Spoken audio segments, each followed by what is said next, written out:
Hello, नमस्कार। स्वागत है आप सभी का नीव इंस्टीट्यूट के इस ऑनलाइन प्लेटफॉर्म पर। कैसे हैं आप सभी? आई होप आप सभी अच्छे होंगे। ये क्लास है साइकोलॉजी की और इस साइकोलॉजी की क्लास में आज हम डिस्कस करने वाले हैं एमसीक्यू क्वेश्चंस को। ये वो क्वेश्चंस हैं जो आपके प्रीवियस ईयर के क्वेश्चन पेपर से उठाए गए हैं। तो चलिए आज की जो हमारी क्लास है उसे स्टार्ट करते हैं। लेकिन उससे पहले मैं कुछ इन्फॉर्मेशन है जो आपके साथ शेयर कर देती हूँ। उसके बाद जो है हम अपनी क्लास को स्टार्ट करेंगे। आप सभी जानते हो कि नीव इंस्टीट्यूट के द्वारा जो है एचपी टैट का एक बैच चलाया जा रहा है। तो उन सभी स्टूडेंट्स को मैं बता दूं जिन्होंने अभी तक जो है वो इस बैच को जो है वो ज्वाइन नहीं किया है, उन्हें क्या करना है, उन्हें सिंपली जो है वो गूगल प्ले स्टोर पे जाना है। वहां पे जाके नीव इंस्टीट्यूट की जो एप्लीकेशन है उसे इंस्टॉल करना है। जब आप इस एप्लीकेशन को इंस्टॉल कर लोगे उसके बाद मैं यहाँ नंबर लिख रही हूँ 9459802085। इस नंबर पर जो है आपको कॉल करनी है। इस नंबर पर कॉल करने के बाद आपको जो है वो बैच में एनरोल कर लिया जाएगा। ये जो बैच स्टार्ट हुआ है इसके कुछ बेनिफिट्स हैं, जैसे कि यहाँ पर आपको जो है वो 1 वीक का डेमो जो है वो फ्री दिया जाएगा।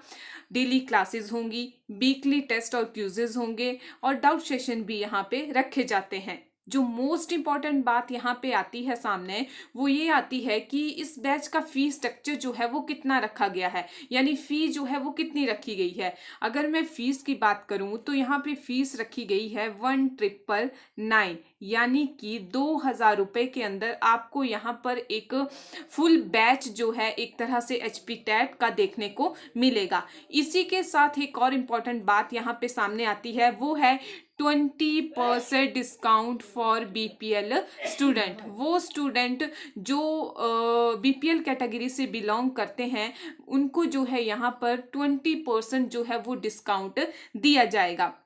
तो ये सारी बातें होगी हमारे बैच से रिलेटेड और साथ में इसके फीस स्ट्रक्चर से रिलेटेड। तो चलिए आज की जो हमारी क्लास है उसे जो है हम स्टार्ट करते हैं।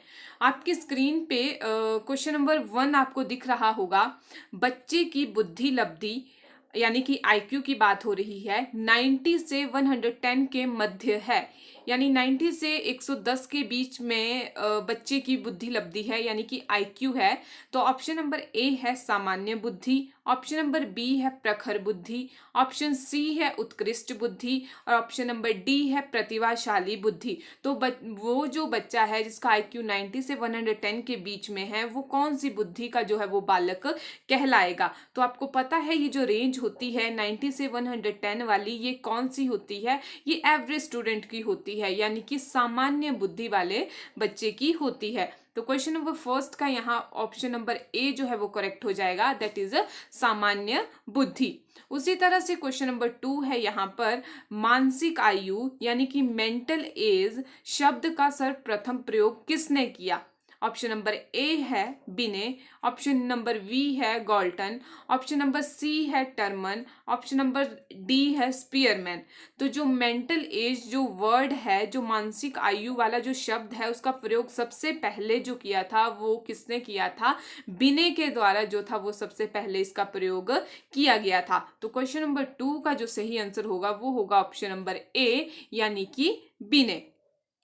उसी तरह से क्वेश्चन नंबर 3 है हमारे पास बुद्धि लब्धि यानी आईक्यू ज्ञात करने के सूत्र का प्रतिपादक जो है वो कौन है।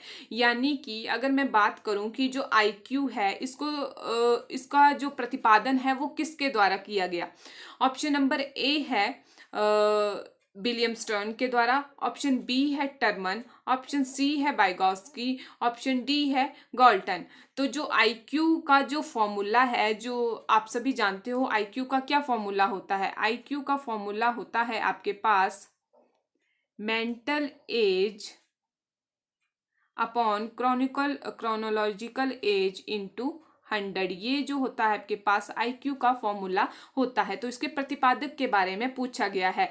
तो अगर मैं प्रतिपादक की बात करूं तो जो नाम सामने आता है वो आता है ऑप्शन नंबर ए, यानी कि विलियम स्टर्न को जो है यहाँ पर बुद्धि लब्धि यानी आईक्यू ज्ञात करने के सूत्र का प्रतिपादक जो है वो माना जाता है। तो क्वेश्चन नंबर 3 का जो सही आंसर होगा वो होगा ऑप्शन नंबर ए, विलियम स्टर्न। उसी तरह से क्वेश्चन नंबर 4 है यहाँ पर, बुद्धि के तरल क्रिस्टलीय प्रतिमान के प्रतिपादक कौन थे? यानी कि आईक्यू की जो यानी सॉरी जो इंटेलिजेंस की एक थ्योरी है तरल और क्रिस्टलीय प्रतिमान की, उसके प्रतिपादक यहाँ पे पूछा गया है। ऑप्शन ए है केटल, ऑप्शन बी है थॉर्नडाइक, ऑप्शन सी है वर्नन, ऑप्शन डी है स्किनर। तो इसका जो सही आंसर होगा यानी क्वेश्चन नंबर 4 का जो सही आंसर होगा वो होगा ऑप्शन नंबर ए, यानी कि कैटल। जो आपके पास थ्योरी है फ्लूइड एंड क्रिस्टल की, यहाँ उनके जो है प्रतिपादक का नाम पूछा गया था। उसी तरह से हमारे पास क्वेश्चन नंबर 5 है, प्रकृतिवादी बुद्धि का संप्रत्यय किसने दिया था? यानी नेचुरलिस्टिक जो इंटेलिजेंस थी उसके बारे में किसने बताया था? ऑप्शन ए है थॉर्नडाइक, ऑप्शन बी है थर्स्टन, ऑप्शन सी है गिलफोर्ड, ऑप्शन डी है गार्डनर। तो गार्डनर की जो हमने 8 टाइप की जो इंटेलिजेंस पढ़ी थी उसमें जो 8 नंबर पर इंटेलिजेंस थी वो कौन सी थी? वो थी नेचुरलिस्टिक इंटेलिजेंस। ठीक है, तो इसका संप्रत्यय किसके द्वारा दिया गया था? यहाँ पर क्वेश्चन नंबर 5 का जो है वो सही आंसर हो जाएगा ऑप्शन नंबर डी, यानी कि गार्डनर। उसी तरह से क्वेश्चन नंबर 6 है हमारे पास, बुद्धि लब्धि के लिए निम्नलिखित फॉर्मूला किसने दिया? यानी कि आईक्यू का जो फॉर्मूला है mental age upon chronological as, यानी वास्तविक जो आयु होती है क्रोनोलॉजिकल एज, ये फॉर्मूला किसने दिया? आप देख रहे होंगे यहाँ पे 100 नहीं लगा हुआ है, यानी 100 जो है 100 से मल्टीप्लाई यहाँ नहीं किया गया है। अगर 100 से यहाँ मल्टीप्लाई किया होता, इस तरह से फॉर्मूला दिया होता, तो यहाँ पर हमारे पास जो सही आंसर हो जाता वो हो जाता ऑप्शन नंबर बी, यानी कि टर्मन। लेकिन यहाँ पे सिर्फ इतना ही दिया हुआ है आईक्यू यानी mental age upon chronological as. तो इसका जो सही आंसर होगा यानी ये फॉर्मूला किसके द्वारा दिया गया था? विलियम स्टर्न के द्वारा। यानी क्वेश्चन नंबर 6 का जो सही आंसर हो जाएगा वो हो जाएगा option number A, that is William stern. उसी तरह से क्वेश्चन नंबर 7 है हमारे पास, बुद्धि से संबंधित परीक्षण नहीं है। ऑप्शन नंबर ए है पोर्टियल भूल भुलैया परीक्षण, ऑप्शन बी है बैचलर वैल्यू बुद्धि परीक्षण, ऑप्शन सी है आर्मी बीटा परीक्षण, ऑप्शन डी है स्याही धब्बा परीक्षण। यानी इंटेलिजेंस से रिलेटेड जो है वो टेस्ट इनमें से कौन सा नहीं है? तो आप देख रहे होंगे कि जो फर्स्ट है पोर्टियस भूल भुलैया परीक्षण और बैचलर वैल्यू बुद्धि परीक्षण, साथ में आर्मी बीटा परीक्षण, ये सारे किससे रिलेटेड हैं? आपके इंटेलिजेंस यानी बुद्धि से रिलेटेड सारे के सारे ये टेस्ट हैं। लेकिन ये जो स्याही धब्बा परीक्षण है यानी इंक ब्लॉट टेस्ट जो था वो आपका किससे रिलेटेड था? ये टेस्ट भी मैंने आपको करवाया हुआ है, ये आपका रिलेटेड है पर्सनैलिटी से। ठीक है, तो यहाँ पे क्वेश्चन नंबर 7 का जो सही आंसर हो जाएगा वो हो जाएगा ऑप्शन नंबर डी, यानी कि स्याही धब्बा परीक्षण। क्वेश्चन नंबर 8 है यहाँ पे, किस सिद्धांत को बुद्धि संरचना मॉडल से भी जाना जाता है? ठीक है, यानी आपके पास किस सिद्धांत को बुद्धि संरचना मॉडल भी कहा जाता है?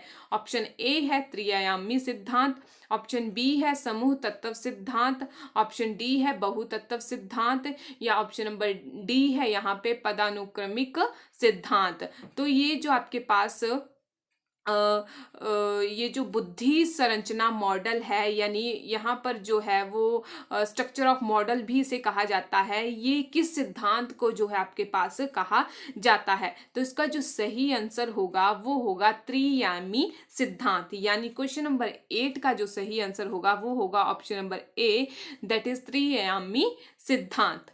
उसी तरह से हमारे पास नेक्स्ट क्वेश्चन है क्वेश्चन नंबर 9, बुद्धि का त्रितंत्र सिद्धांत के प्रतिपादक कौन है? यानी त्रितंत्र सिद्धांत जो है वो किसके द्वारा दिया गया है इंटेलिजेंस का?